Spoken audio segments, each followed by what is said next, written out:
Well, ohayou gozaimasu, and welcome to Tokyo.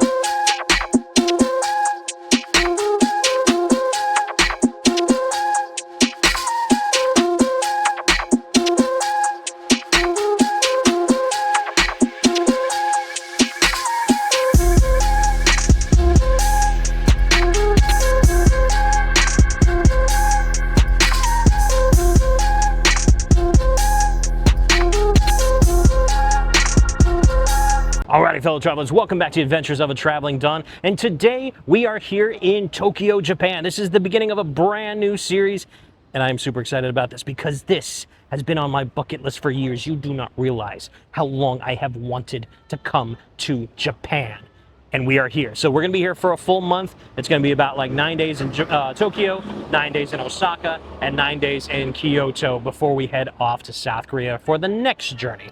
But we're going to start off here. We are staying in the Shibashi district, and we are going to be starting off here at Tokyo Tower, one of the most iconic buildings here in Tokyo. So let's head on up and check things out. So before we head up to Tokyo Tower, I wanted to kind of go over how we got to this point. So we flew over from Seattle to Tokyo at Haneda Airport with ANA.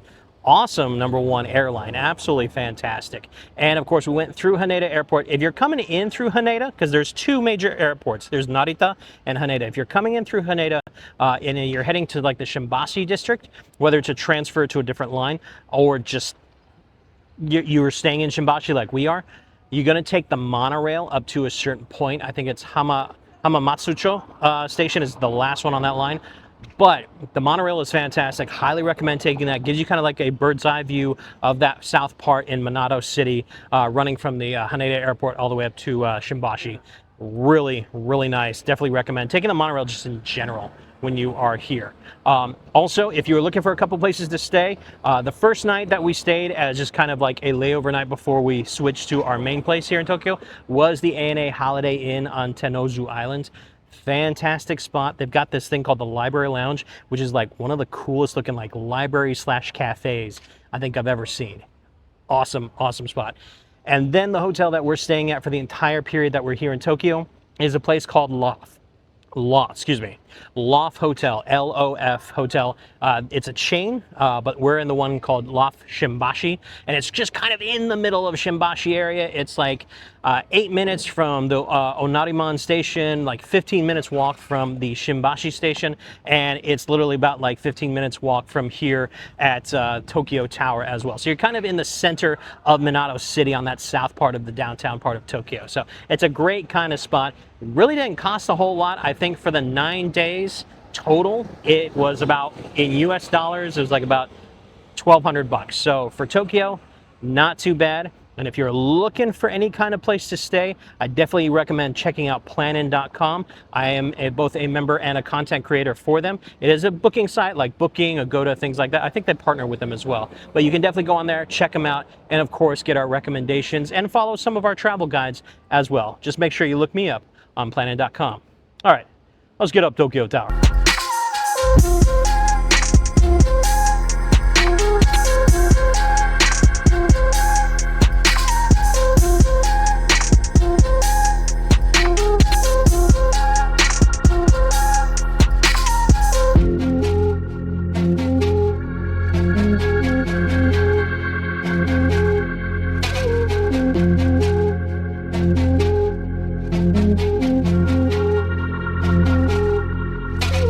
So we have officially made it to the top of Tokyo Tower, and this is awesome. So when you come to Tokyo Tower, you're basically going to check in if you want, and I highly recommend this, anywhere you go in Japan, if it is major attractions, use the Klook app. It's K-L-O-O-K.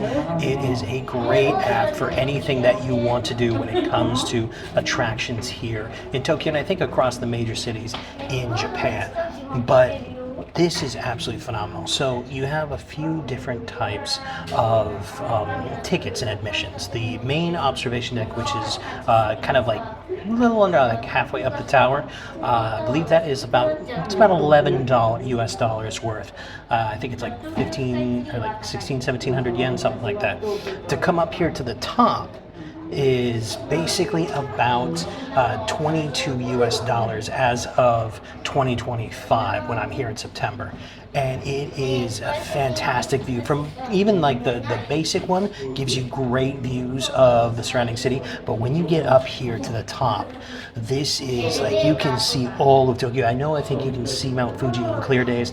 We don't have a clear day right now, but you can see Zojo-ji Temple, you can see the entire surrounding Tokyo metropolitan, and it is absolutely fantastic and definitely worth it. That extra little bit as well to come up here gives you like a little bit of like a history of Tokyo Tower. You get to kind of see like stills and photographs of the different phases of when it was made and some of the events that they've had here. Like this tower has been around since like 1958, and it is about 333 meters high, or about 1,093 feet, I believe, to the top of the antenna. But really, really cool. Definitely worth the price of admission. And also, if you take this the top deck tour, you do get a little drink. So they'll do a photo shoot for you. You get kind of like a free small one, and then it's like I think 2,000 yen for like the bigger one. And then, of course, you also get like a small little drink. You can get like green tea, apple juice, or they also have like a small little red or white wine. It's kind of a nice refresher. But yeah, definitely worth it.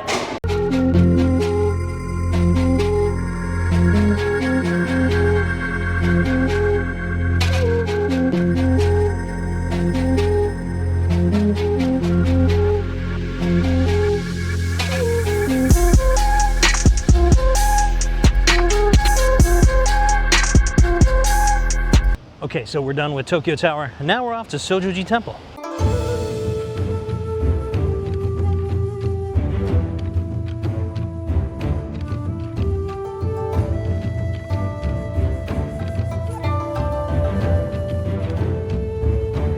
So when you are going from Tokyo Tower to Zojo-ji Temple or vice versa, you're probably going to pass through the Momiji-dani, and I highly recommend cutting through it just to basically walk around. It's absolutely gorgeous little park. It's got the Momiji-dani, which is basically a little waterfall that kind of runs, and it's a great shot. It's the waterfall, and then you look up through the trees and you've got a great sight of Tokyo Tower with the waterfall as kind of the foreground. It is absolutely gorgeous, and I am here honestly a couple of months too early because I'm here in the middle and end of September in Tokyo, and it's not yet fall here, which is, to me, it's a little odd because, you know, I come from places like Maine and Alaska where I spend my summers and, you know, the early to mid falls sometimes, and I'm used to seeing some leaf changes by end of September. Usually you got some good colors going on.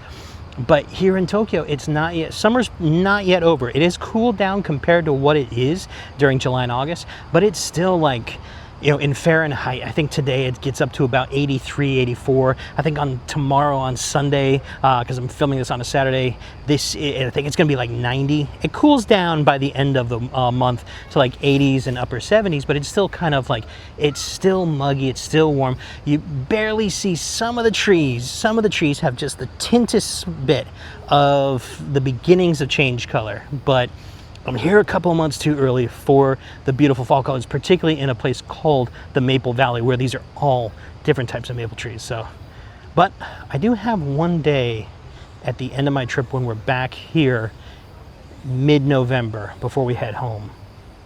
I might come back and see if I can see. Hopefully they've got some color change by then, but even still, even during the summertime, green and absolutely beautiful.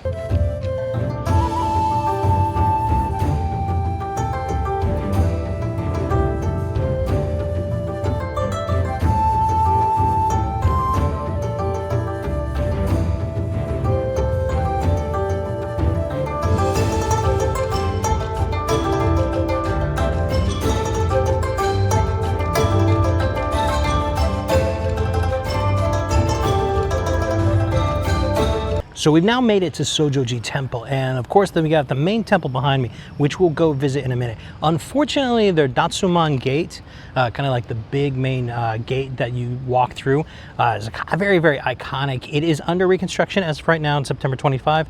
I'm not sure when that'll be done, hopefully soon. So when you guys come, you can actually see it. But behind me, what's really cool is once you come in the gate, right to your right is this huge, massive, I think it is a Himalayan cedar tree. And it was actually planted here by President Ulysses S. Grant, I think back in like 1879 or something like that, when he was here on a state visit. Really kind of cool because it was once a sapling back in 1879, and now as you can see how tall that bad boy is. So, but anyway, let's go ahead and check out this temple because it is absolutely fantastic looking.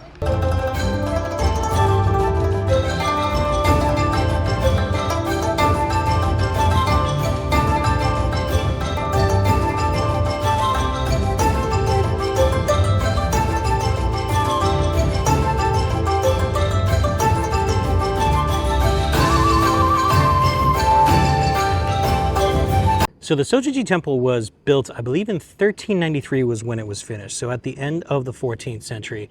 And what you see here now is no longer any of the original buildings. Those have, over the centuries, been burned down, quakes, just a myriad of things, and of course the air raid bombings during World War II. So it has, of course, been rebuilt to the specifications as close as you can get. But it is a beautiful temple inside. It's got a bunch of kind of like great Buddhist statues, and it is just absolutely phenomenal. They do ask you during times of when they do ceremonies in there to not take any pictures or videos, but you're allowed to outside of any of that. And of course, it's just beautiful grounds. It connects into I think it's Shiba Park, something like that. And it's got the backdrop of Tokyo Tower with this. If you add Zojo-ji Temple and of course Tokyo Tower, these are probably the two top places to visit during your stay here in the Minato City Shimbashi area. But absolutely beautiful, beautiful temple, and the first one of many to visit while I'm here in Japan.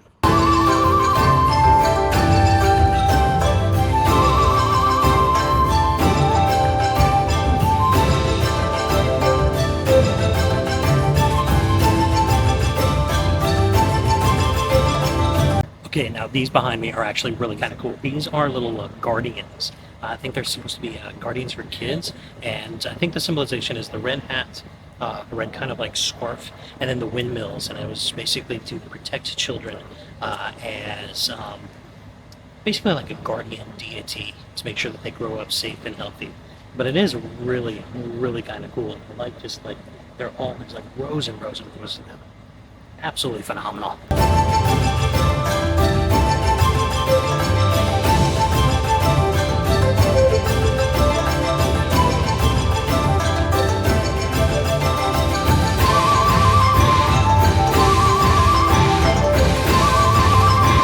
So I had to try in mic, so excuse me if the volume's a little different right now. But we're at a place called Itamai Sushi, and this is Edomai style sushi, and I'm super excited to be having this. So we basically got the all bluefin tuna setup. So it's going to be 5 pieces of traditional tuna. So we'll have that real quick right there, and just do a little bit of soy sauce on there.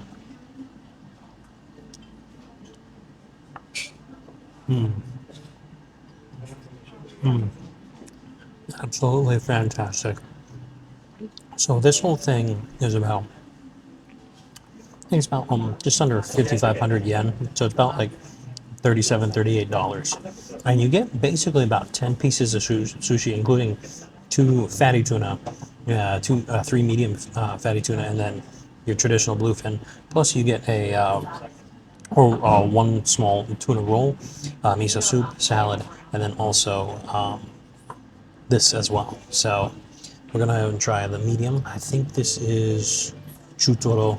I could be wrong, but I think I got that right. So we'll go ahead and try that one this time.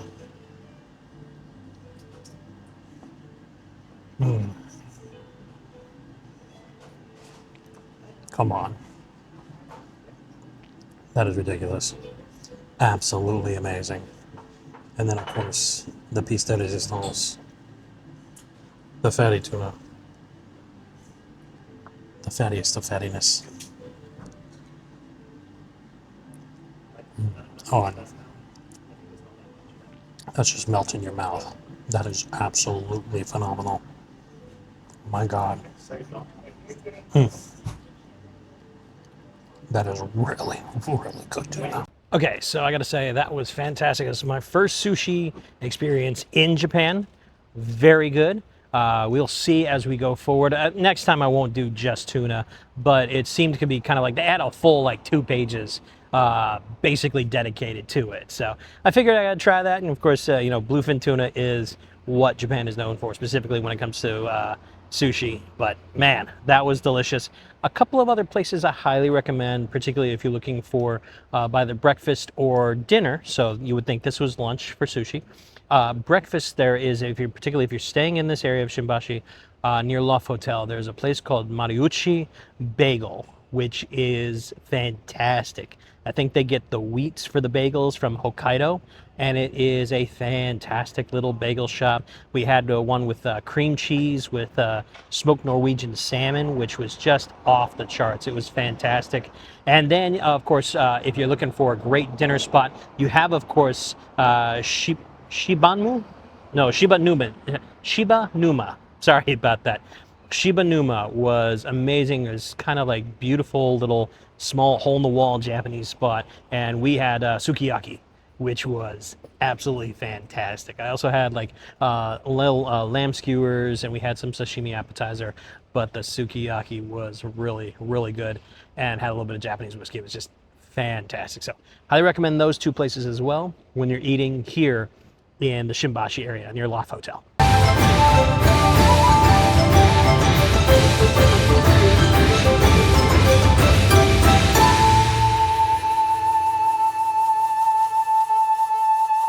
So a little challenge I'm going to do for you guys, and something I challenged you to do whenever you come here to Shimbashi. And these are the success steps that go to the top of Mt Atago. There is a shrine up there that we're going to go to, but it's 86 very steep looking steps to get all the way up. And apparently the history behind it is there was a famous samurai in the Edo period that rode his horse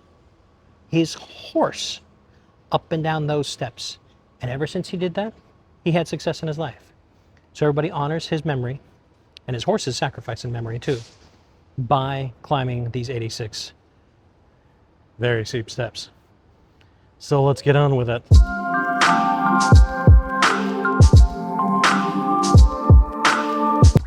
These are actually very, very steep steps. Holy crap.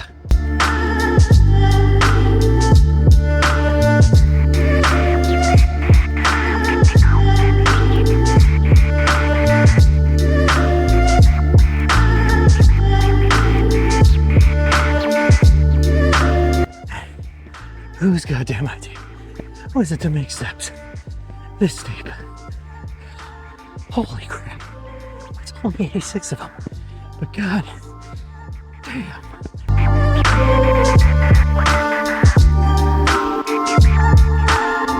Holy moly.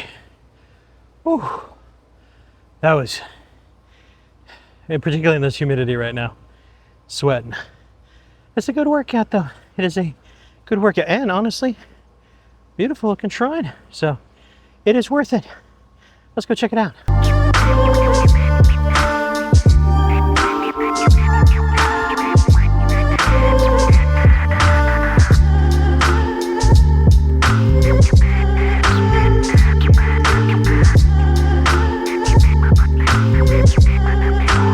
So I gotta say, this Mt Atago shrine is absolutely phenomenal. You talk about, I think Mt Atago right here is the highest land point, not the buildings or anything, but actual land point in the Tokyo area. It's I think about 26 meters high. So, you know, it's not, you know, a big mountain, but it is kind of an isolated spot in the middle of this huge city. Absolutely amazing. The shrine is gorgeous, and it's just, the grounds are fantastic. And like I said, it is a little bit of like a solitary place. Not too many people come up here. Number one, you gotta climb the damn stairs to get all the way up here, but it is really kind of cool. And it's finally cooling off a little bit with the rain going on. So, this feels so nice.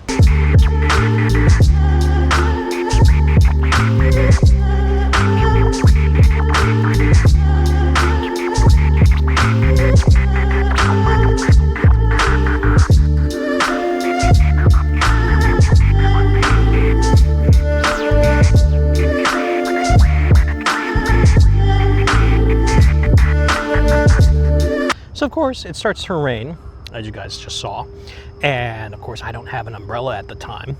I go to 7-Eleven, get myself an umbrella, and guess what? It stops raining. That's all you have to do, apparently.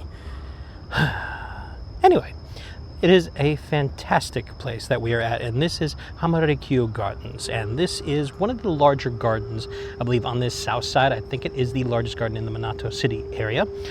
This actually used to be part of the Tokugawa shogunate estate, and the Tokugawa shoguns would basically kind of, you have all of these recreated tea houses that had existed for a long time, of course, during earthquakes and World War II and things like that. You know, they got damaged, burnt down, but they have been restored.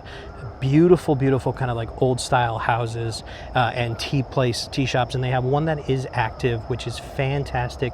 It's about, if you do the combo, which is a little snack with the matcha tea, it's, you know, fresh made matcha, that's about 1,000 yen.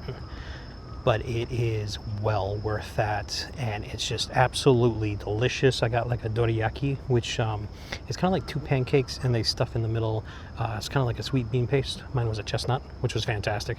And then, of course, the matcha tea. So, highly recommend coming here. It is well worth it. It's beautiful, huge gardens. I think it used to be I don't know if it still is, but this used to be where the shoguns would duck hunt as well. And it's a unique spot because it is connected out to the ocean. So you almost kind of get like it's not huge, but almost like a small tidal effect throughout the pond here. Very unique, very cool. I'm not sure if this water here is fresh or brackish maybe. I'm not entirely sure how that all works. I'm just going off of what I read on the sign. But it's still beautiful, massive garden. It's about 300 yen for admission, and it's great to just walk around and enjoy the nature.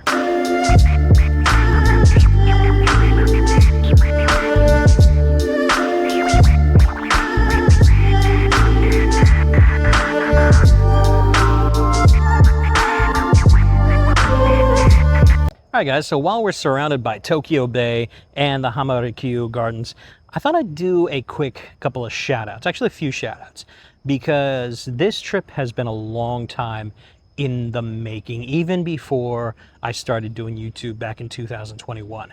I was supposed to come to Japan in April of 2020 for the Sakura Festival, and we all know what happened. And by the time Japan reopened, I had already moved on to doing other stuff, but now I am finally here in September of 2025, and a few people that have been great inspirations, not just in YouTube by itself, but in Japan YouTube specifically. And that is, of course, Chris Broad from the Abroad in Japan channel, Charla from the Charmeleon channel. Those two are a fantastic power couple. If you guys haven't seen any of their stuff, definitely check. I'll leave all links in the description for their channels.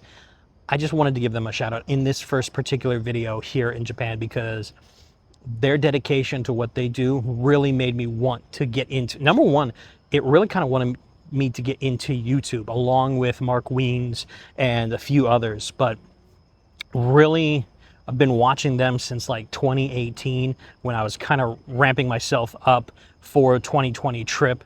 And it's just, I'm so excited to be here.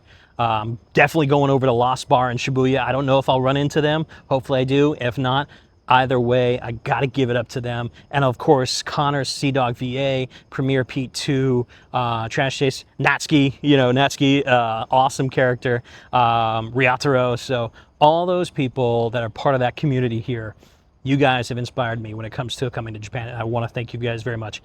And I've got one more to thank, but I think he's actually on his way. We're going to meet up, and I'll thank him in person.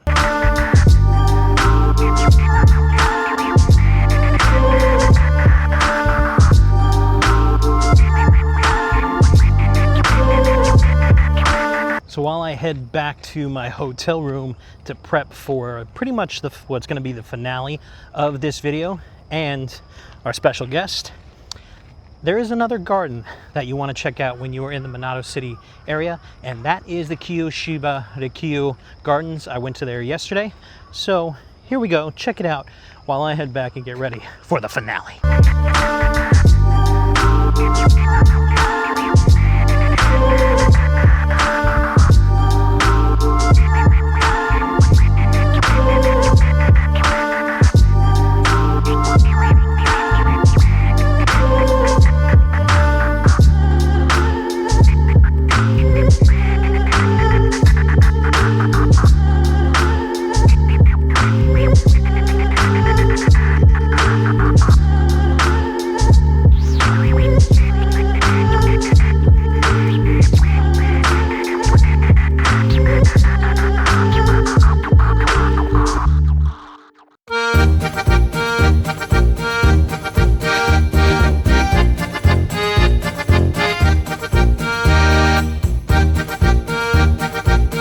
Alright guys, it's Oktoberfest time, and that secret person I was telling you was about to join me is Mr. Adam from the Country Collectors. Hey everybody! Here in Japan! Konnichiwa! Konnichiwa guys! If you guys are looking for travel content, he's also in Japan. You've done Thailand, Mexico, South America, Central America.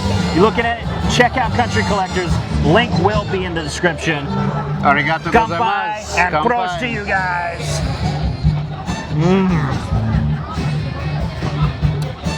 Ooh, Oktoberfest that's nice. in Tokyo. Who'd have thought?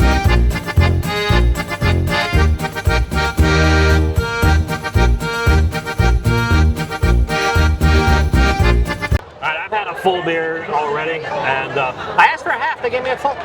But so great on that. We got some chicken skewers. Oh, yummy, yummy. And then, Mr. Adam, what you got, brother? I got the triple sausage with cheese and some sauerkraut, Hey, yeah. as well as a highball, a little Japanese whiskey and soda.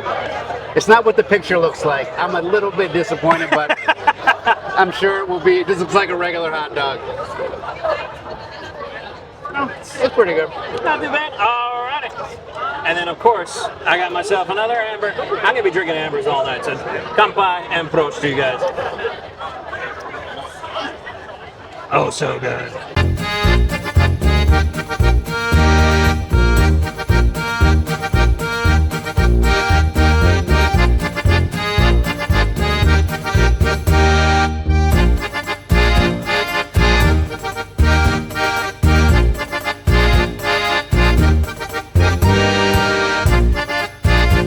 Alrighty guys, so that was Oktoberfest in Tokyo. What'd you think, Adam? I mean, who would have thought in the first place, but the music was great, the food was good, and the beer was amazing. Absolutely fantastic. And of course, I hope you guys enjoyed this this is my first impressions of Tokyo. As you guys see in this first video, this is the Shimbashi area. It's not even full of Minato City, so definitely looking forward to the rest of Tokyo. If you guys haven't seen Adam's video on Tokyo, definitely check out that, plus all of his stuff in Japan going forward and what he's done so far. Definitely check it out. And of course, if you like the video, give it a big old thumbs up and subscribe to the channel. And of course, Adam, what do you say? Ling ling ling ling ling ling ling. The bell. For any notifications. Thank you very much, guys. Until we meet again, peace out. Have a great night.